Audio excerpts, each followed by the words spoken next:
以下節目將以16:9、576P 制式播放，敬請留意。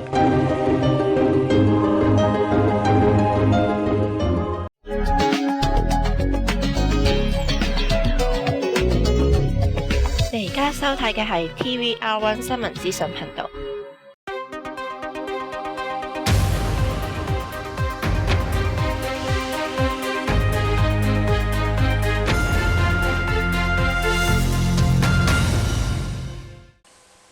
歡迎收睇呢節新聞，我係 CFPro。澳門紅十字會收到澳門各界捐助俾台灣嘅賑災嘅善款超過1400萬，會方表示首批270萬元嘅善款已經送抵台灣，其他善款嘅用途仍然需要根據有關方面嘅重建安排而定。由澳廣視記者高連文報道。台灣發生88水災之後，本澳各界都透過唔同渠道捐款幫助受災嘅同胞。而鏡湖醫院慈善會連同全體員工合共捐出澳門幣20萬元俾澳門紅十字會轉交俾台灣災民。澳門紅十字會話累積善款已經超過1400萬澳門元，首批270萬嘅捐款已經送到災區，而後續工作包括安置同重建項目，仍然需要睇台灣嘅安排。我哋希望我哋嘅錢呢，能夠第日用喺啲重建呢個居民嘅設施裏面嗰度嚇。咁我哋同佢正係商量緊嘅。我諗冇咁快能夠達到呢個一個好確實嘅，因為佢最主要咧，而家都係根據政府方面嘅呢個方針，大家協調緊嘅嚇。因為政府呢個整體嘅計劃係唔係喺原地呢個重建都要慢慢政府安排。另外，鏡湖醫院亦都比較關心汶川地震嘅重建工作，再向紅十字會捐出216萬元人民幣，作為建北川縣永安鎮澳門紅十字會鏡湖博愛中心衛生院門診樓。呢個項目將會喺下個月中完成全部前期籌備工作，之後就可以動工，預計喺512地震2週年之前可以投入運作。澳門電視台記者高連文報導。喺俄羅斯西伯利亞，俄國最大嘅水力發電站發生爆炸，造成11人死亡，65人失蹤。喺西伯利亞塞耶諾舒辛斯卡亞發電站嘅油箱爆炸後，令渦輪機大堂天花板倒塌，引致水浸。目前知道有14人受傷，但係對發電站嘅堤壩冇影響。但係今次事件就令西伯利亞北部葉尼西河存有大量嘅油污，經由西伯利亞飄去北極。官員就指下游嘅城市係冇風險㗎，啲水由個機器度湧咗出嚟，咁跟住就係爆炸㗎啦。俄羅斯總統梅德韋傑夫已經委派緊急事務部長紹伊古同埋能源部長舒麥哥前往當地進行事後嘅恢復工作。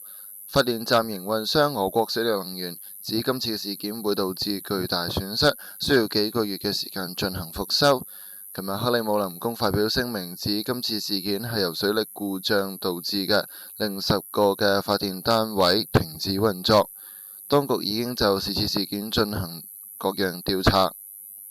TVR 記者 CFPro 報道。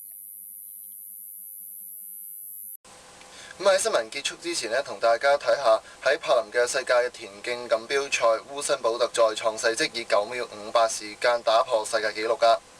一齊睇下有關嘅花絮。一個完美嘅起步，令保特再創世績夢想能夠達到。呢位牙買加運動員喺100米賽事入邊以9秒58成績完成，比2008年嘅北京奧運要快11秒。美國運動員泰臣基爾係用9秒71嘅時間取得亞軍。保特嘅同胞同樣嚟自牙買加嘅艾莎法帕維爾就以9秒84嘅成績取得季軍。上次京奧3連冠保特輕鬆咁越過咗泰臣基爾俾佢嘅挑戰。跑到30米嘅時候呢，其實保特已經開始超越基爾同埋同胞帕維爾噶啦。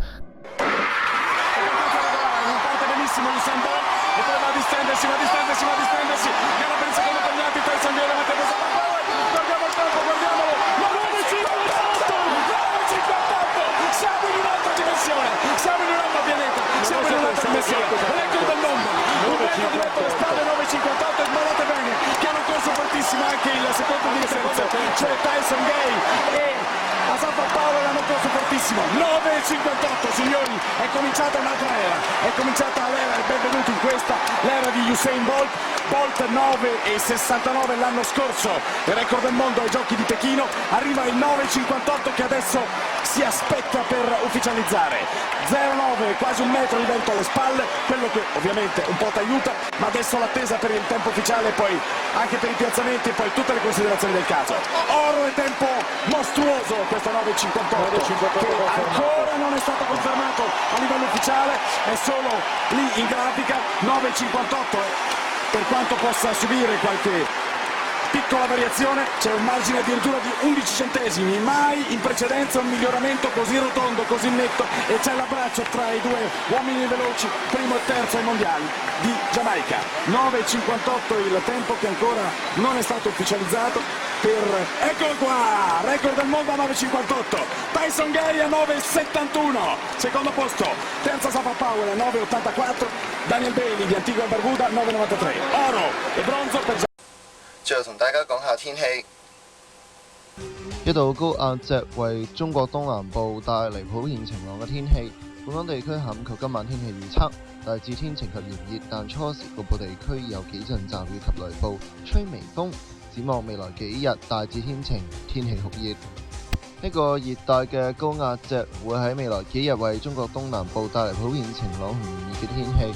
預料該高壓脊將會喺本週後期移往華中，華南地區驟雨將會逐漸增多。跟住請睇未來7日天氣預報。